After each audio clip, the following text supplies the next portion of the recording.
வணக்கம் நண்பர்களே. இப்போ அண்ணாமலை வந்தப்புறம் தான் அவ்வளோ தூரம் எங்கேயோ எங்கே இருக்குன்னு கிண்டலாக கேட்டாங்க. கரவழிப்பட பாஜக அப்படி கொண்டு வந்து எல்லா கட்சியும் கூட்டணி போட்டு நீ 18% எம்பி சீட்டில் லாஸ்ட்டு கொண்டு வந்து ஏடிஎம்கே எங்கே இருக்குன்னு நிறுத்தி காமிச்சிட்டாரு. இதுக்கு முன்னாடி உள்ளவங்க பண்ணாங்களா? இல்லை இனி யார் பண்ண போகிறாங்களா? அட்லீஸ்ட் விஜய்னால முடியுமோ உங்களுக்கு தெரிஞ்சிட போகுது. கன்சிஸ்டண்ட்டாக 8% அப்படியே சீமான் போயிட்டுருக்கு. அது தனி விட்டுருங்க. இவ்வளோ தூரம் கூட்டணி போட்டு பண்ணது.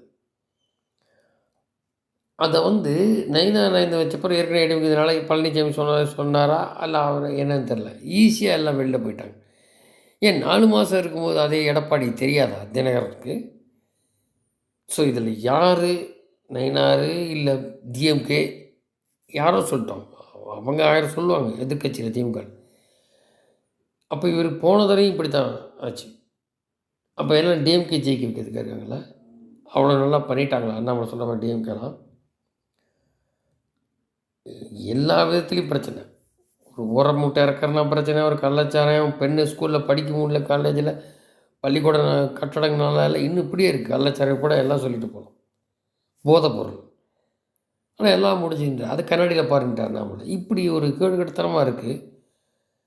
இதில் இந்த கூட்டணியில் அந்த கூட்டணியில் வந்து இப்போது பார்த்தீங்கன்னா இவங்களுமே வந்து இப்போது ரொம்ப பேர் நினச்சிட்ருக்கான் நமக்கு ஏதோ இங்கே ஏதோ அப்படி அள்ளி கொடுத்துட்றானுங்க இந்த சேனலில் அப்படின்னு. அது கிடையாது. சேனலில் வியூஸ் இருக்கான்னு பாருங்கள். நான் வந்து 40 பேர் யூசர்ஸை பற்றி தெரியாது, 4 பேருக்கு அது போய் சேரணுன்னு தான் பண்ணுறோம். இதை வாங்கி தான் நமக்கு ஒன்றும் இல்லை. ரொம்ப பேர் அப்படி நினச்சிட்ருக்காங்க உலகத்தில். அது தேசியமாக இருக்கிறவங்களுக்கு தான் தெரியாதோ இதெல்லாம். சும்மா நாதாரி கூட்டம், கருணாநிதி கூட்டம் வந்து பூரா காவாலி பயில் தான் வந்தான்னு கருப்பையா சொல்லுவார், பல கருப்பையா. அந்த கூட்டத்துக்குலாம் அதை பற்றிலாம் தெரியாது. என்றைக்கா ஒரு நாள் இந்த நேபாளமாக ஸ்ரீலங்காமாக அப்போ நினைப்பான். அப்போ நினச்சி ஒரு எம்முக்கு ஆக போடுறேன் இவனுக்கு. நீ சொல்கிற சோக்கால்டெல்லாம் ஃப்ளைட்டை பிடிச்சி ஓடிடுவான் இந்த ராஜபக்சே மாதிரி இங்கே சம்பாதிச்சிட்டு.